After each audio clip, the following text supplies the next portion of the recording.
Now that's a boatload of fun!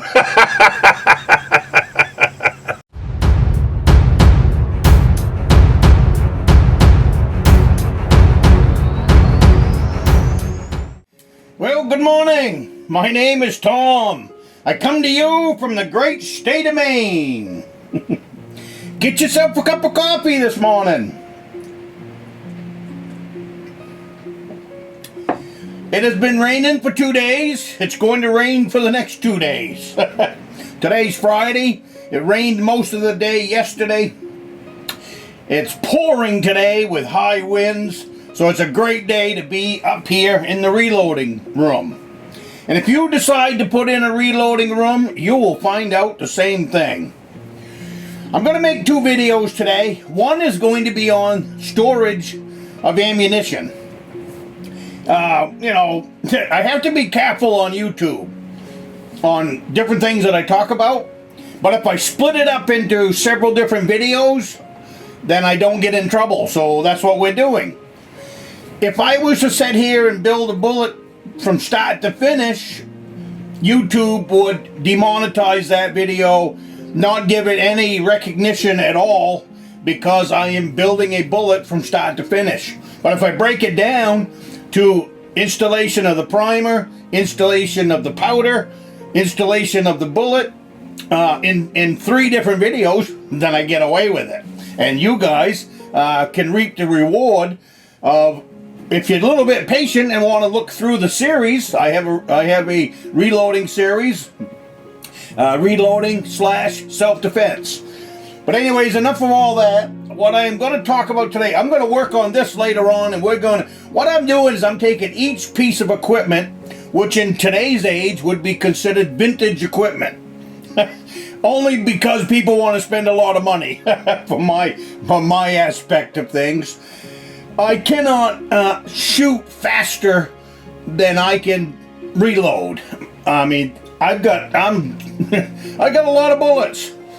Basically, because you set up here in a day like this, this week I have punched out 500 rounds of 9mm bullets for my pistol. I have also punched out 300 rounds for the 44 Magnum. So that's a lot of bullets to take to the shooting range. And if you're just going to sit there and unload them, then you're not learning much anyways. So that's why a lot of this, what they would consider nowadays vintage equipment, you don't need to produce 5,000 rounds a day. So that means you don't need to spend that kind of money to get into this. It's a lot of money to get set up if you're going to go that way. I mean, if you go into the reloaders that they have nowadays, some of the automatic stuff, which to me takes a lot of the fun out of it anyways, you're spending a lot of money that you don't need to spend it on. Do some of the things yourself, like pick up a primer, put it in the primer holder. Pick up the bullet and put it in your bullet holder. Because you're going to have to do the same thing with all the automatic bullet presses that they have anyways. You buy a box of bullets just like I do, or you make a box of bullet like I do, and then you have to fill up the bullet feed, you have to fill up the primer feed, and get that thing all set up so that it'll run. So what's the big deal if you put 100 of them in a slot for the machine, or you put one at a time in your case? What's the big deal? You're still handling that bullet, and you're still handling that primer. So that's my thought on that, and you save so much more money.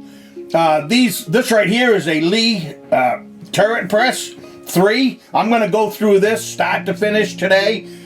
This is a great beginner press to get started with. The rock chucker press, single stage rock chucker press. You can do all of the stages for your bullet on a single stage rock chucker press or on one of these Lee turret presses. Absolutely everything you can do in here. So, but that's not the video I want to talk about right now. What I want to talk about is, okay, we've built all of these bullets. Now you can buy these cases all day long to put your bullets in, and they're great. And I love them, and I got plenty of them. But after a while, you got a lot of bullets. If say you punch out 1,000 9mm rounds just to put on the shelf. You're going to have a lot of money tied up in containers like this. So the whole deal in a reloading room is recycling. Whether you're recycling brass or you're recycling containers. Now, one of the big containers that I have in my reloading room, these, I would say they're about a quart. This is a plastic heavy-duty jug that applesauce comes in. This makes great airtight storage for my cases. Now, these cases here are 308, and I don't believe that I've done anything to them except for clean them so far. But anyways, you can get your brass cleaned up, drop it in a container like this, put it on the shelf for 20 years, and it will stay just like it was the day you put it in there. So these are free, recyclable. Anything like this that's in your, it drives my wife nuts because I save absolutely every one that she comes home with, and they end up here. Another jug that I save are these glass ones. Now, olives come in these, and I like olives, and I can't grow olives, so I like to save these. Now, this isn't something you take out in the field, but for storage up here after building bullets. Now, this is 9mm. When I'm finished, this will be full of 9mm bullets. This is an airtight container when I'm finished. So moisture, humidity, anything like that is in your reloading room, because you don't want to store ammunition in a damp environment. You don't want to build up your ammunition and put it out in a shed without putting it in some kind of a airtight container, because moisture, humidity, all of that stuff, you'll go check on your ammunition 5 years from now. You've stockpiled it, and you spent a lot of time and a lot of money building up your stockpile of ammunition, and 5 years from now you go out into the shed or down into the basement and pull out that box of bullets that you so proudly own, and they're garbage because of humidity. The cases are all rusted. Who knows? The powder could have got humidity into it. Just a number of things when you have poor storage like that. So what I do, again, recycle. This is one of the areas that this would have ended up in the trash. Up here, this stuff gets washed out, gets cleaned up, and it gets put on the shelf for putting my cases in.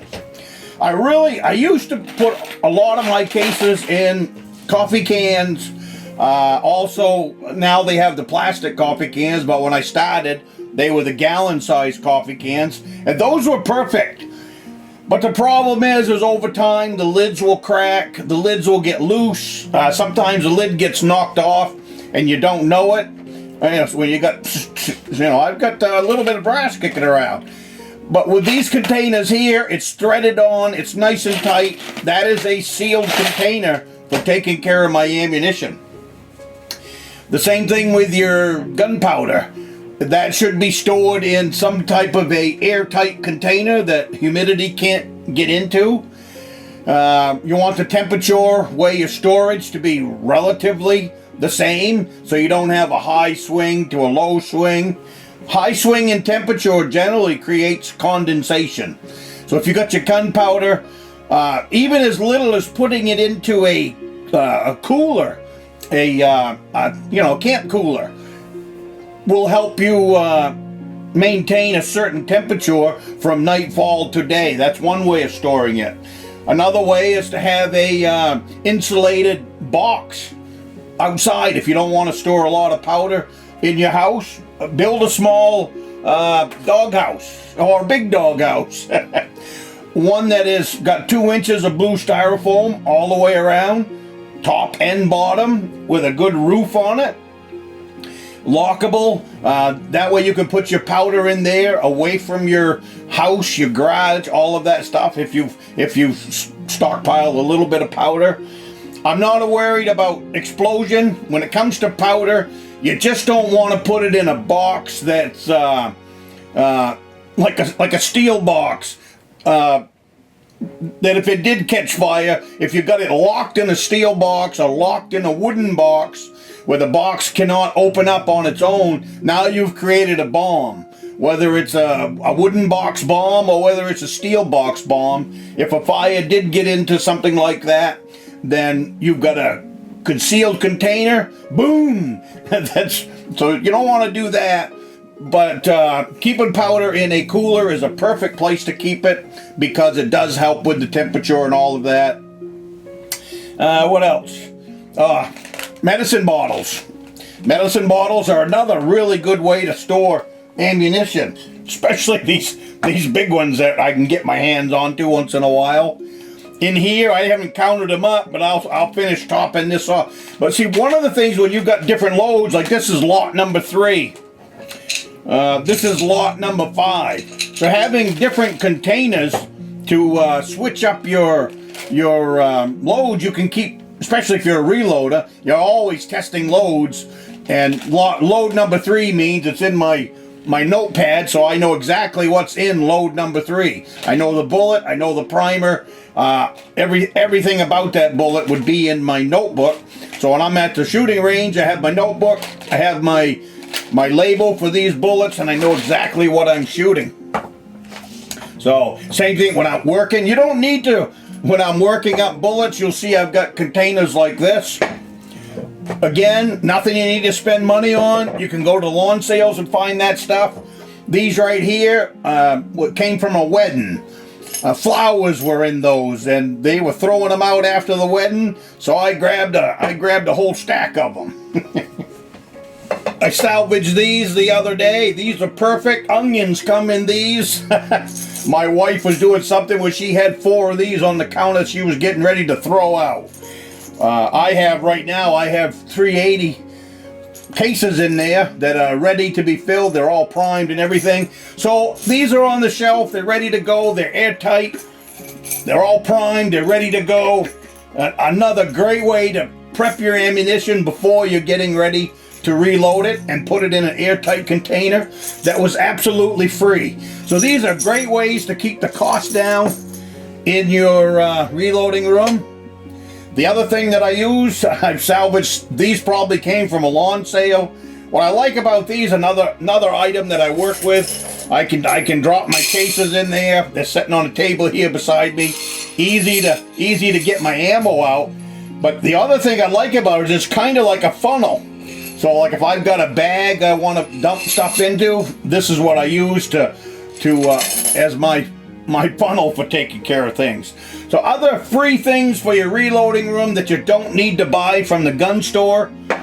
And like I said, I can't say enough good about these heavy duty applesauce jugs. It's just a tremendous amount of cases could be held in there. And then label everything with a yellow sticky note so you know what stage you're at. I have yellow sticky notes. I have a roll of Scotch tape. And when I get a load worked up, these are ready for primers. That way you don't lose track of where you are in a particular round that you're building up. I might sit here one night and just trim up a bunch. So it's nice to know what they've been trimmed up to, all your notes. So on your way out, grab a cup of coffee. I'm going to move on here to the next video, and we're going to talk about the Lee turret press. I'm going to break it down. I believe for pistols, it's an awesome way to go. So have a great day. Grab your coffee. Say hello to somebody. Take a kid out hunting and fishing. You will never be more pleased than watching someone grow up in hunting and fishing. And with me, with this reloading, I absolutely love seeing the grandkids pick up something new. So, you have a great day, and I will see you next week.